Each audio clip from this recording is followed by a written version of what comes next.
Dear Mr. Brown, my Aunt Gertrude died last week, taking the secret to her famous yellow cake with her. I've enclosed the last known sample of this cake, which I managed to wrestle from my son Owen.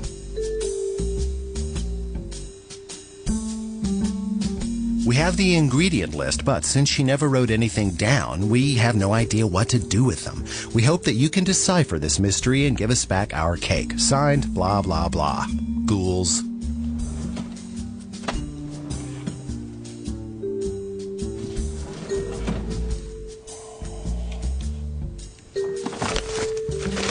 Ghoulish though it may be, the challenge would be stimulating. And the resulting cake might just be good eats.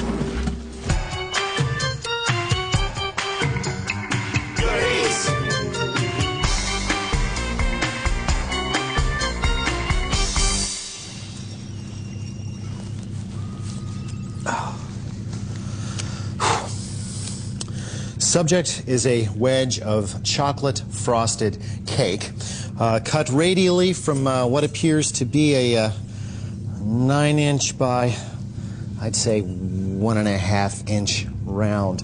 Removal of the frosting layer reveals a tender yellow cake, tight texture, and relatively tender considering that it is spent about 7 to 8 days in a polypropylene bag. Subject's flavor is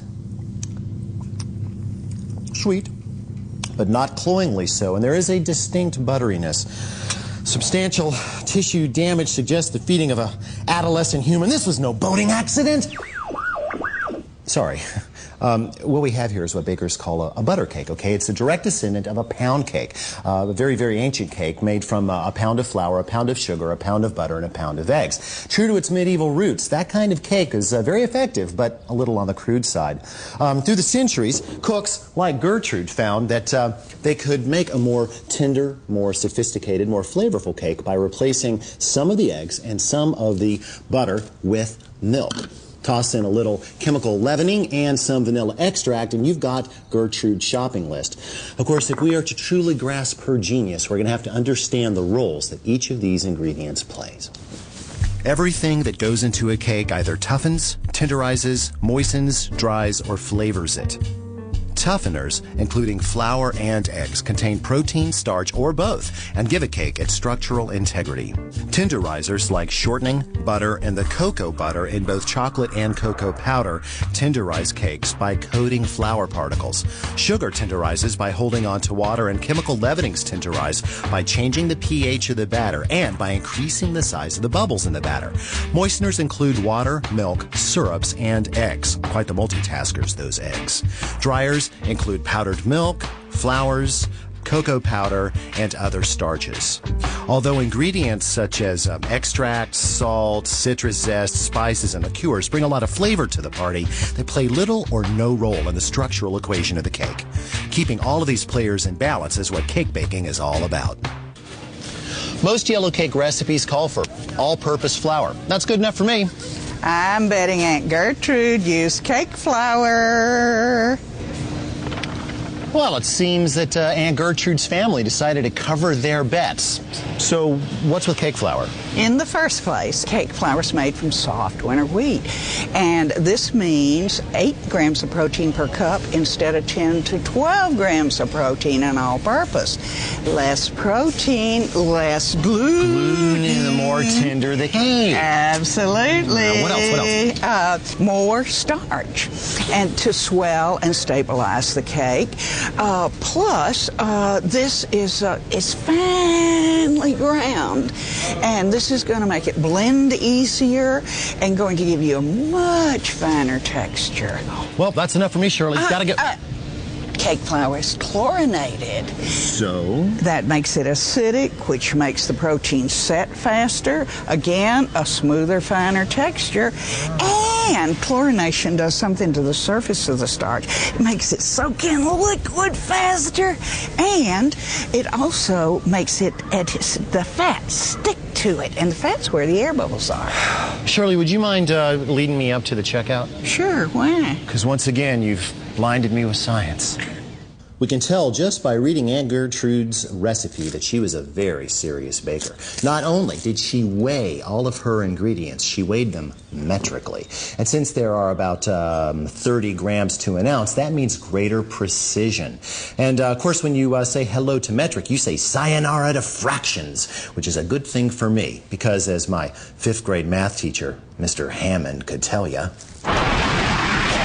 that Alton Brown can't tell a common denominator from a hole in the ground. just the first in a long line of broken math teachers I've left in my wake. You know, just about every digital scale on the market today switches easily between metric and standard or avoirdupois measurement, so there's no reason to cling to the past. Now, Aunt Gertrude calls for 300 grams of sugar, 350 grams of flour, 165 grams of butter, 130 grams of egg yolks, 14 grams of baking powder, and 160 grams of milk. Oh, and a teaspoon of vanilla extract. Since it's such a small amount, I think it's okay to go ahead and use volume for that. Now, notice that the weight of the sugar and flour are the same. And notice that the fat weighs more or less the same as the eggs. Keeping in mind, of course, that butter is 20% water. Okay, so this is a very balanced formula for a standard butter cake. The reason this recipe doesn't worry its pretty little head over procedural issues is that Aunt Gertrude knew that butter cakes are almost always assembled via the creaming method.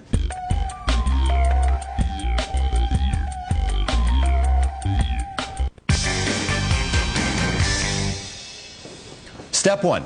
Have all ingredients at cool room temperature. That's 65 to 70 degrees Fahrenheit. This is especially important for butter, which needs to be plastic, but not to the point of melting. Of course, you could do what I do and simply skip the butter altogether and go to butter-flavored shortening.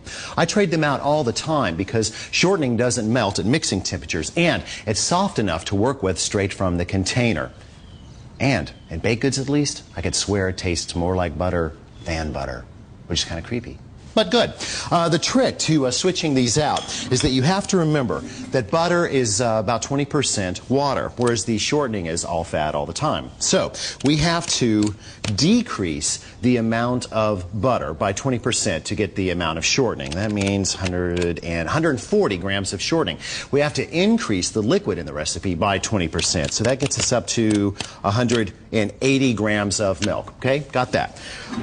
All right, shortening goes into the work bowl, and we mix at low speed for about a minute, or just until it's soft. Now the sugar, and just to be on the safe side, a pinch of kosher salt. Bump the mixer up to medium and leave it alone for at least 4 minutes. This is, in my opinion, the single most important step in cake making, because it is here that bubbles are born. How's that possible? Well, consider these sugar crystals. Hold out your hand. Ow! Yeah, jagged little pills, no? Imagine a few million of those perforating that shortening right now. Let's listen. Oh no! Cut that out! Stop! Oh, that hurts! Get that stuff out of me! I can't... Oh, stop! I'm dying! As the mixer beats on, all those little holes are going to become bubbles, and those bubbles are what is going to create the texture of the cake later on. Yes, sure, baking powder is going to create gas, okay? It contains an alkali and an acid, and when it gets wet, well, come on.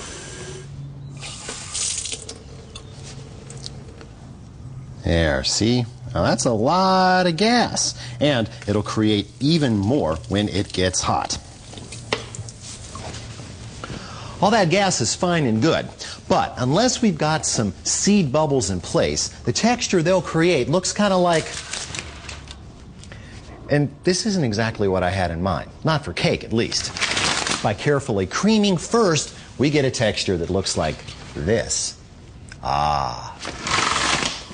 After a few minutes on high, you can see the mixture has fluffed up and turned light, almost white. That's because the air bubbles change the way light reflects off the surface of the shortening. You notice, too, the extra volume. Now, we're ready for the egg yolks now. Besides contributing color and fat and protein and moisture, Yolks also provide natural emulsifiers, which we need because we're about to add a lot of water-based liquid to a lot of fat, and they do not get along. Of course, egg yolks contain a good bit of water too, so we don't want to dump them all in there at one time. We might overload the butter mixture, and then an emulsion would just never come together. So we are going to deposit our ovarian offerings very slowly. Do you have to use a stand mixer for this?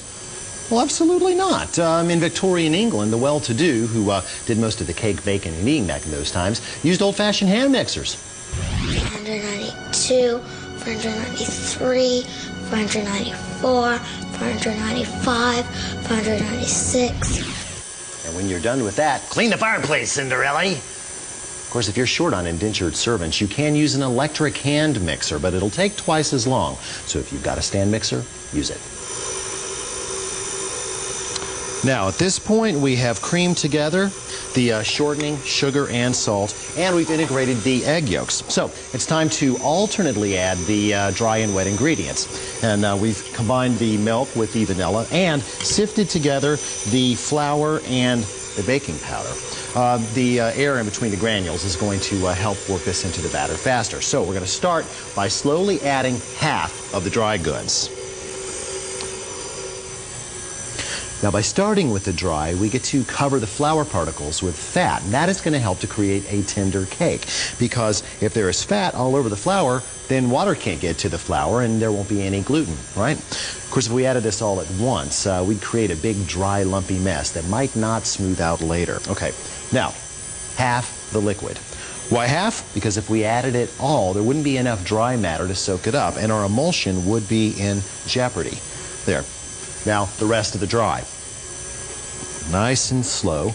You're probably going to have to scrape down the sides of the bowl every now and then, and that is okay. There. Now the final installment of the liquid. There. Hey, did you turn the oven to 350 degrees and position a rack in the top third of the box? Excellent. Now, besides the actual oven temperature, nothing affects the way heat moves into the batter more than the pan the batter cooks in.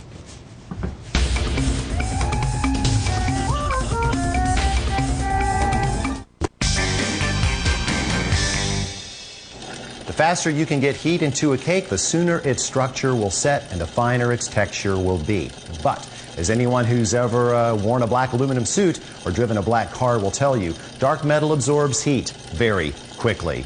Bake in dark pans and the heat will move into the sides and bottom of the cake too fast, setting the edge prematurely and producing a cake like this. Shiny stainless steel is pretty, but it's a lousy conductor. All that shine reflects radiant heat and slows cooking, which allows gas bubbles to either merge or escape, producing a cake like this. I like heavy, rolled aluminum pans with a dull, matte finish. Aluminum is an excellent conductor, and the understated finish allows heat to move in at just the right rate, creating a perfect cake.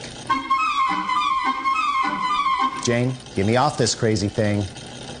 Now, if we wish to bake 2 cakes of equal size, we're going to have 2 pans with equal amounts of batter in them, right?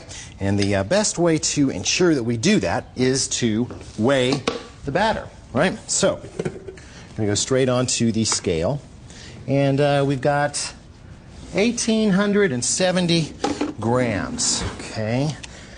1,870 grams minus the weight of the bowl, which I weighed beforehand, so I know that it weighs 770 grams. That leaves us with 1,100 grams even. Divide that by the number of pans, which is 2, and ideally we'd have 550 grams of batter in each pan. Now, as far as the pans go, we want a good bit of lubrication. Rub them down with shortening and then dust them with flour. You do not want to use butter for this. Why? That's right, butter contains 20% water. That water is just going to pool in the bottom of the pan, then it's going to turn to steam, and that's going to keep the bottom of the cake from browning. That's not a good thing. So, for even division, we will zero out the weight of the cake pans. There we go. And shoot for as close to 550 as we can get. Now, depending on your scale, and how quickly it responds. You might want to go kind of slowly here. Take your time to get as close to that 550 as possible.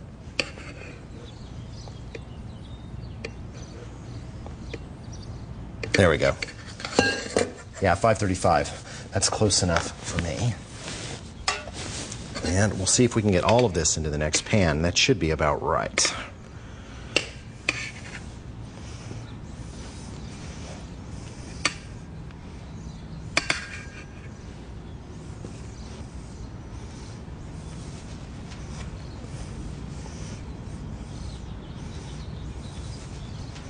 There.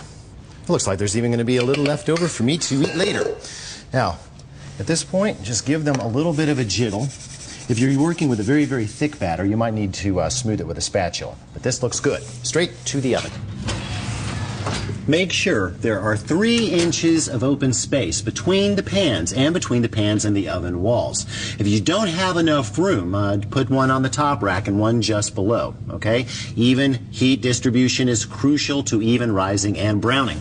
Now set your timer for 12 minutes. When that time is up, don't open the door, but turn on the light and take a look. If you've got any uneven browning, you can always rotate the cakes from one side to the other or from top to bottom. Time to test. Clean as a whistle. It's extraction time.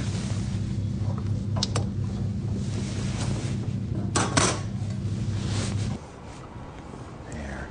Now we need to get these turned out onto cooling racks pretty darn soon. Otherwise, the steam inside the pans is going to condense, and that is going to produce soggy bottoms. And hey, nobody likes a soggy bottom, right? But right now, the protein and starch structures of these cakes are still very fragile. So I'm going to wait about 10 to 15 minutes before I attempt depanning. Oh, you notice that the cooling racks are upside down. Curious.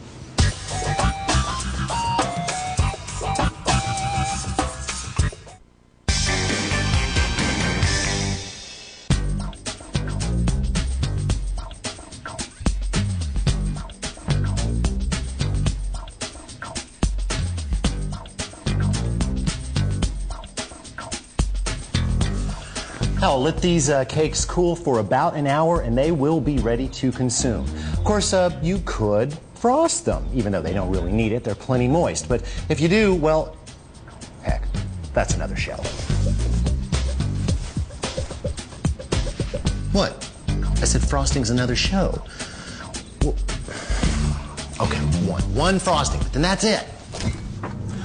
Whenever I want to frost a cake without overwhelming its more subtle sensibilities, I look not to frosting, but to whipped cream. Now, to whip whipping cream, you've got to create bubbles, right? And that means keeping the fats inside as plastic as possible. So, chilling your mixer parts is crucial.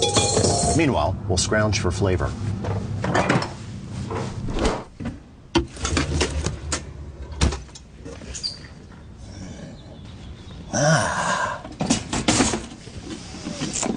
Good Eats cocoa mix. Perfect. Powdered gelatin. This will come in handy.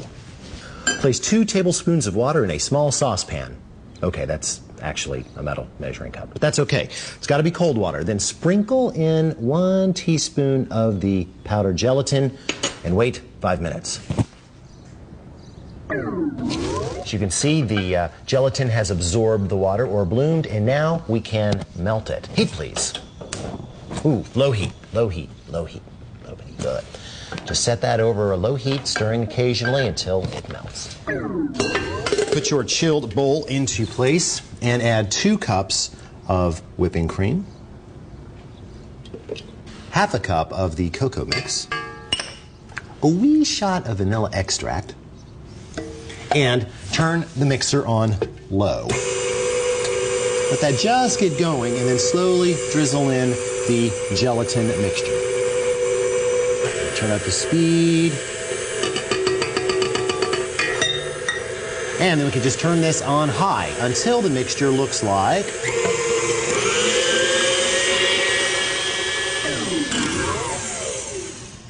about like this.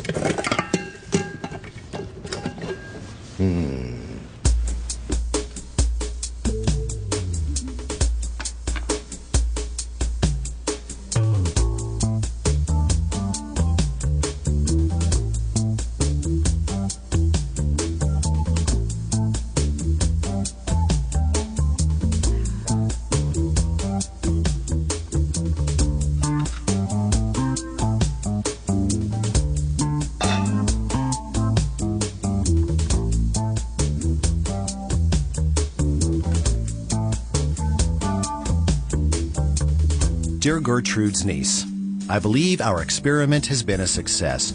Please find enclosed the amended recipe as well as the sample cake.